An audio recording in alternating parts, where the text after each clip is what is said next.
Maadhimisho ya siku ya saratani ya utumbo mpana, Colorectal Cancer Day, leo yameadhimishwa kwa taasisi ya The Desk and Chair Foundation kushirikiana na Nyota Colorectal Cancer Foundation kuwatembelea wagonjwa wa saratani kwenye hospitali ya rufaa ya kanda ya Ziwa Bugando ya jijini Mwanza. Pia kuwatembelea watoto wagonjwa walioko kwenye bweni inayotoa huduma ya malazi wakati wakiendelea na matibabu hospitalini Bugando. Kituo chetu kinaitwa Eye Care International Cancer Care and Research. Tunatoa huduma ya saratani tukishirikiana na hospitali ya Bugando kwa ajili ya kuwahudumia watoto ambao wanapitia changamoto ya ugonjwa wa saratani. Kwa hiyo kama shirika, mwanzoni ambapo walikuwa wanatoa huduma kwa watoto hawa, kulikuwa na changamoto kubwa sana ya kupata makazi kwa ajili ya kuishi kwa wale ambao wanatokea nje ya mkoa wa Mwanza.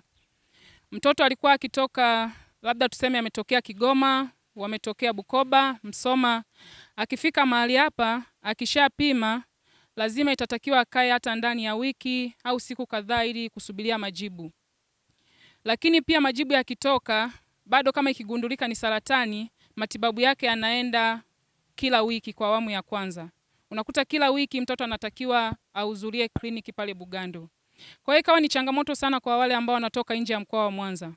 Zawadi mbalimbali kama vile chakula, pampers, sabuni, dawa za meno pamoja na miswaki zimetolewa kwa wagonjwa hao ili kuwatia moyo na kuwafariji. Ndio, tunashukuru sana kwa vitu hivi mnavyotuletea. Ni uhitaji mkubwa sana kwa watoto hawa. Sabuni za kuogea, dawa za meno, miswaki na vitu mbalimbali vyote ni uhitaji pia. Kwa hiyo tunashukuru sana, hamjapoteza, vimefika mahali sahihi. Lakini pia vitu si kitu, hata ujio wenu tu mahali hapa tunawashukuru sana. Mwezi huu wa 3 ni mwezi wa uelewa wa saratani ya utumbo mpana. Jina langu mimi ninaitwa Stella Herman. Ni mwanzilishi na mkurugenzi wa Nyota Colorectal Cancer Foundation. Tuliandaa hii eventi na kuomba sapoti kutoka sehemu mbalimbali kwa sababu tuliona ni muhimu mwezi huu wa 3 usipite bila kufanya jambo kwa wagonjwa wa saratani, na kauli mbiu ya siku ya saratani ya utumbo mpana katika mwezi huu ambao ni mwezi wa uelewa wa saratani ya utumbo mpana ni kukuza uelewa na kusapoti wagonjwa wa saratani. Kusapoti na maanisha kuona wagonjwa, kuwapatia chochote kitu, na wagonjwa pia tunawaombea. Hii ni sapoti ya jamii inahitajika sana.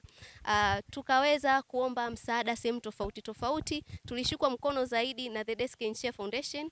Mungu awabariki sana. Aidha, wananchi zaidi ya 300 wamejengewa uelewa juu ya ugonjwa huo kwa kuwagawia vipeperushi vyenye taarifa sahihi za ugonjwa wa saratani. Leo mimi naomba niwashukuru wote na tuwe tunawaombea sana wagonjwa wa saratani, lakini vile vile tukiwa tunapata neema ya kuweza kufika hapa, tunaweza tukafika hapa na kuwaona hawa watoto. Mahitaji yao mnaona matone yalivyoyasema, hasa ni vyakula. Kama The Desk and Chair Foundation iliweza kuambia, jamani, mtusaidie vyakula. Yaani vyakula hadi ndizi za kupika.